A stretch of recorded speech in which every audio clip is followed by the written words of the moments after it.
Hey guys, hope you're all doing well, and today we are looking at vertical GPUs, and it's something that's become very common in small form factor PCs. You know, with the DNA4 and the Ghost S1, for example, they've really popularized that sandwich side-by-side layout with your motherboard and power supply on one side and your GPU on the other side. So today we're going to be talking about that and also looking at a kit that Streacom sent over for their DA2, which allows you to do a vertical GPU in this slightly larger case. So that's what we're looking at today.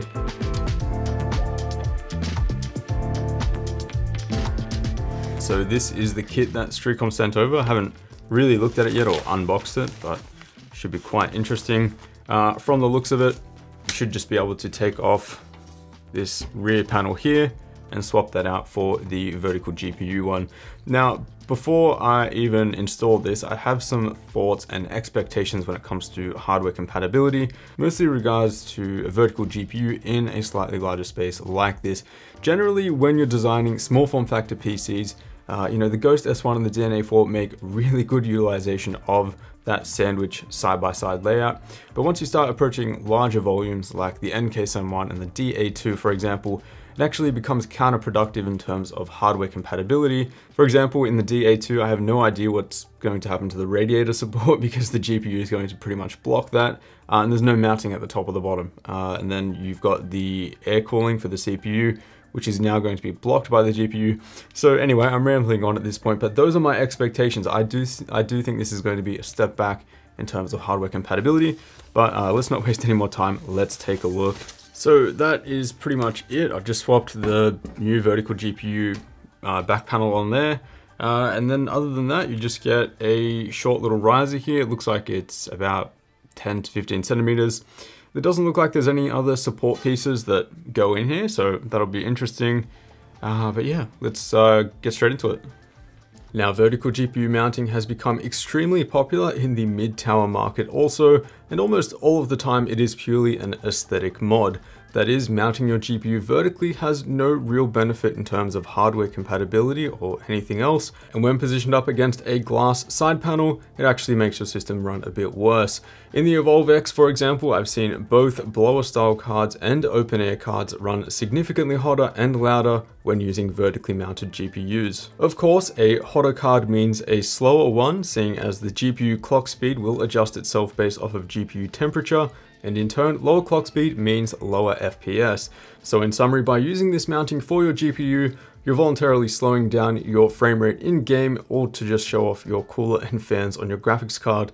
Now, there are some cases like the Evolve X that do provide enough room between the glass and the cooler, but still thermals and noise levels are significantly higher than traditional horizontal mounting.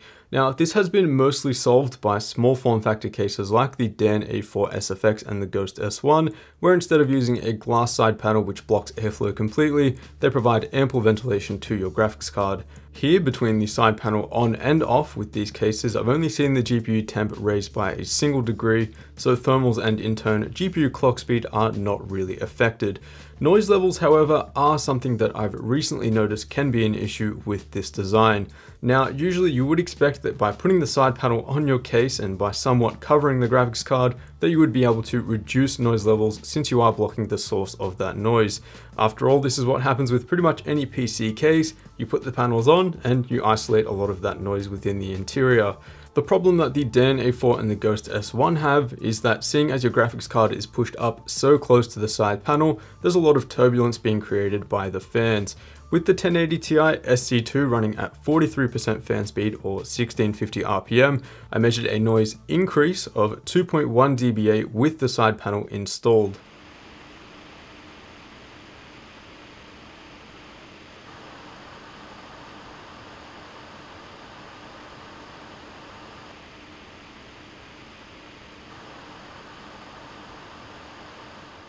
Again, you would expect the complete opposite to happen, that by installing the side panel you would make your system a bit quieter, but instead you're making it a bit louder. There's also the added cost of the PCIe riser cable, which could increase the cost of a case by up to $30 or $40.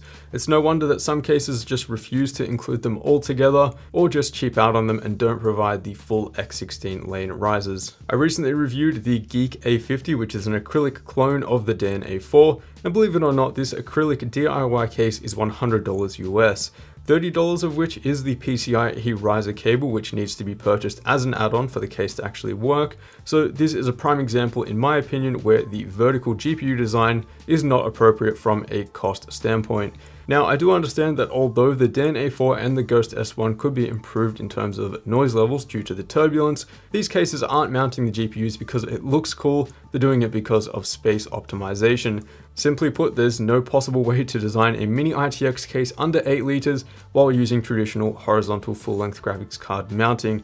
That would land you closer to the Ncase M1, which is around 12 liters. Now, the Streacom DA2 hasn't adopted vertical GPU mounting for the purpose of hardware optimization though, and here it's purely an aesthetic mod for when their tempered glass side panels are finally released. Hardware compatibility is impacted significantly here though when using a vertical GPU in the Streacom DA2, and for that reason I strongly do not recommend it. Firstly, whereas before you could mount up to a 280mm radiator on the side bracket which was able to cool an overclocked 9900K, you're now just restricted to air cooling, and even then, clearances have been reduced by a massive amount. Whereas before you could fit the quite large Noctua C14S with a top mounted fan, you're now just restricted to coolers up to 90mm in height or 65mm in height when using the third PCI expansion slot. It does get worse too, as the cooler will be drawing in hot air from the back of the graphics card, and this means that your CPU will become unnecessarily hot under just gaming loads.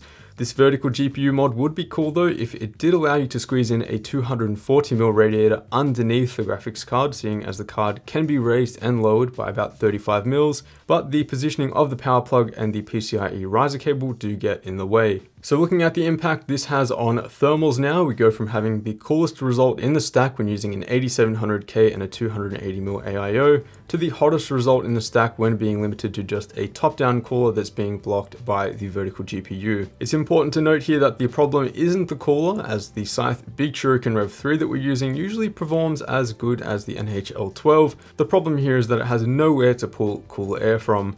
GPU thermals actually go from a respectable 68 degrees C in the standard position without dust filters to 70 degrees C when mounting the GPU vertically. This is not an alarming increase, although it is still an increase where I didn't expect one. And so I think vertical GPU mounting can work for those using liquid cooled cards, seeing as there's both no impact on airflow or turbulence from the fans. This is where vertical GPU mounting really makes sense from both an aesthetic standpoint but also a functional one, where you are able to showcase your graphics card without a direct impact to thermals and noise. For air-cooled cards though, case companies do need to consider the impact that vertical GPU mounting has on thermals, noise, and compatibility, and really work to improve this before just adding it into their cases. And to clarify, I still do fully recommend the Dan A4 SFX and the Ghost S1 if you are looking to build as compact as possible. This video is just to sort of showcase some of the problems that occur when using a vertically mounted GPU in general. In a perfect world, we would have the cutouts in these cases and side panels sort of optimized for noise and turbulence, so maybe that could be a consideration for future revisions of this case. As always guys, a huge thanks for watching, consider subscribing down below if you haven't already, and I'll see you all in the next one.